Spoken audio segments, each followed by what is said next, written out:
A claim surfaced that Darya Yashina spent 7 consecutive days on the summit of Pik Pobeda, 7,439 meters above sea level. Today we run a forensic analysis, medical, historical and logistical, to answer one question. Is that possible? Short answer, no. The claim contradicts fundamental physiology and logistics. This isn't an extraordinary feat, it's an impossibility when scrutinized by the evidence. First, prolonged exposure above 7,000 meters triggers irreversible physiological collapse. Second, the oxygen, shelter, and food required for 7 days are logistically unworkable on that summit.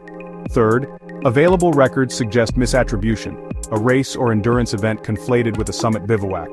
We'll examine the mountain, the physiology, the logistics, then draw a final verdict. Start with the mountain itself. Pik Pobeda, also Cengiz Çokusu, 7,439 meters, known as one of the coldest, hardest 7,000 m peaks. Now, why 7 days on that summit is not survivable. At altitude, the oxygen fraction stays tilled 21%, but barometric pressure drops, so every breath contains far fewer oxygen molecules. This hypobaric hypoxia produces a chronic oxygen deficit the body cannot repair at extreme elevations. Maximal oxygen consumption, VO2 max, falls by about 6% per 1,000 meters. That translates to steep losses in strength, coordination, and decision-making. Above roughly 7,500 meters, sleep and digestion become nearly impossible. The body can't repair itself. Continuous catabolism consumes muscle and fat faster than the body can replace them. High-altitude pulmonary edema, or HAPE, is fluid buildup in the lungs, rapidly life-threatening. High-altitude cerebral edema, HACE, causes confusion, loss of coordination, and death within hours if untreated. Accounts from high-altitude disasters show tasks like securing a harness become impossible under HACE. Within 24 hours of HACE onset, death is likely absent immediate descent and treatment. At sea level, normal function. At intermediate altitudes, mild risk of sickness. Above 2,500 meters, acute mountain sickness becomes possible within hours. Above 5,500 and especially near 7,500 meters, digestion, sleep and recovery break down, the death zone threshold. Day 1, acute oxygen deficit. Day 2, 3, worsening fatigue and impaired cognition. Day 4, 7, progressive catabolism, dehydration, high risk of HAPE-HACE, irreversible without descent. Even record holds are measured in hours. Babuchiri Sherpa's documented 21-hour Everest summit stay is exceptional and far shorter than 7 days. A single overnight bivouac above 8,000 m is legendary. It underscores how unusual any summit overnight is. Physiology says, a 7-day continuous stay on a 7,439 m summit would almost certainly produce fatal outcomes. Irreversible decline is the expected result, not miraculous survival. Next, the logistical realities, oxygen, shelter, and supplies. We'll run conservative documented estimates. A 4-liter cylinder at 2 liters per minute lasts roughly 6-7 hours under load.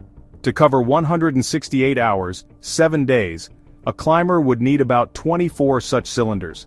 That's over 200 kilograms and at least $15,000 in rental costs, conservatively. Military-grade tents that can survive summit winds are heavy, hundreds of pounds when you include fuel and anchors. Transporting those loads to the summit on Pobeda is logistically impractical for any standard expedition. Even if calories were carried, digestion near the summit is severely limited. Much of the food would not be usable. The body at that altitude cannot assimilate enough nutrition to sustain 7 days. There are no practical means to deliver the required weight to the summit. Helicopters can't operate safely at that altitude, and portage routes are impossible. Typical Pobeda expeditions are measured in weeks for approach and a single-day summit push, not week-long summit camps. Summing conservative estimates yields 200 kilograms and $22,000 in direct costs for one person, excluding support logistics. Those figures are impractical and inconsistent with any documented expedition record on Pobeda. The most likely origin of the story, conflation of a 10-day race endurance event with a mountaineering narrative. Public profiles link Yashina to endurance running events, not a 7-day summit bivouac on Pobeda. Physiology, logistics, and historical precedent converge on one conclusion: the claim is not a miracle. It is a contradiction of known limits. The laws of physics and human biology are non-negotiable. For enthusiasts, respect records and scrutinize claims, check primary sources, expedition logs, medical reports, and authenticated photos with metadata.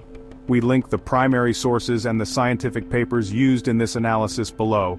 In short, no miracle on the summit of Pik Pobeda, but a useful reminder that extraordinary claims require extraordinary evidence. In conclusion, the evidence is clear. Spending 7 days on the summit of Pik Pobeda is not just improbable, but impossible. The claim does not withstand scientific, medical, or logistical scrutiny. Let this serve as a reminder to always question extraordinary stories and seek the truth behind the headlines.